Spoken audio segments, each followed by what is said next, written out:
രാഷ്ട്രീയ പ്രതിസന്ധികൾക്ക് വിരാമമിട്ട് മഹാരാഷ്ട്രയിൽ ദേവേന്ദ്ര ഫട്നാവിസിന്റെ നേതൃത്വത്തിൽ പുതിയ സർക്കാർ ഇന്ന് അധികാരമേൽക്കും. ആസാദ് മൈതാനിയിൽ വൈകുന്നേരം 5:30-ക്കാണ് സത്യപ്രതിജ്ഞാ ചടങ്ങ്. സുരക്ഷയ്ക്കായി 4000 പോലീസുകാരെയാണ് വിന്യസിച്ചിട്ടുള്ളത്. മുംബൈയിൽ ഗതാഗത നിയന്ത്രണവും ഏർപ്പെടുത്തി. പ്രധാനമന്ത്രി നരേന്ദ്രമോദി, ആഭ്യന്തരമന്ത്രി അമിത്ഷാ, കേന്ദ്രമന്ത്രിമാർ, NDA ഭരിക്കുന്ന സംസ്ഥാനങ്ങളിലെ 19 മുഖ്യമന്ത്രിമാർ, ബോളിവുഡ് താരങ്ങൾ, വ്യവസായ പ്രമുഖർ എന്നിവരുടെയും 10,000-കണക്കിന് അണികളുടെയും സാന്നിധ്യത്തിൽ ആസാദ് മൈതാനത്ത് തയ്യാറാക്കിയ പന്തലിൽ ഇന്ന് വൈകിട്ട് സത്യപ്രതിജ്ഞ നടക്കും. പ്രതിമാസം 1500 രൂപ ലഭിക്കുന്ന ലാഡ്ലി ബഹൻ പദ്ധതിയുടെ ഗുണഭോക്താക്കളായ സ്ത്രീകളുടെ പ്രതിനിധികളായി 5000 പേരും ചടങ്ങിനെത്തും. സംസ്ഥാനത്തിന്റെ 21ാമത്തെ മുഖ്യമന്ത്രിയാണ് 54-കാരനായ ഫട്നാവിസ്.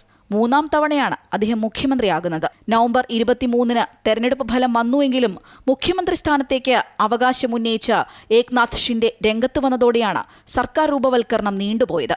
ഏക്നാഥ് ഷിൻഡെയും അജിത് പവാറും താനും ചേർന്നായിരിക്കും സർക്കാരിനെ നയിക്കുക എന്ന് ഫട്നാവിസ് പറഞ്ഞു. മഹാരാഷ്ട്രको नई ऊंचाइयों पर ले जाने का जो संकल्प हमने लिया है और विशेष रूप से महाराष्ट्र की जनता को जो वादे हमने किए हैं उन वादों को पूरा करने के लिए पूरी जी जान के साथ ये सरकार काम करेगी. വിധാൻ ഭവനിൽ ചേർന്ന യോഗത്തിൽ മുതിർന്ന BJP നേതാവ് ചന്ദ്രകാന്ത് പാട്ടീലാണ് നിയമസഭാ കക്ഷി നേതാവായി ഫട്നാവിസിന്റെ പേര് നിർദ്ദേശിച്ചത്.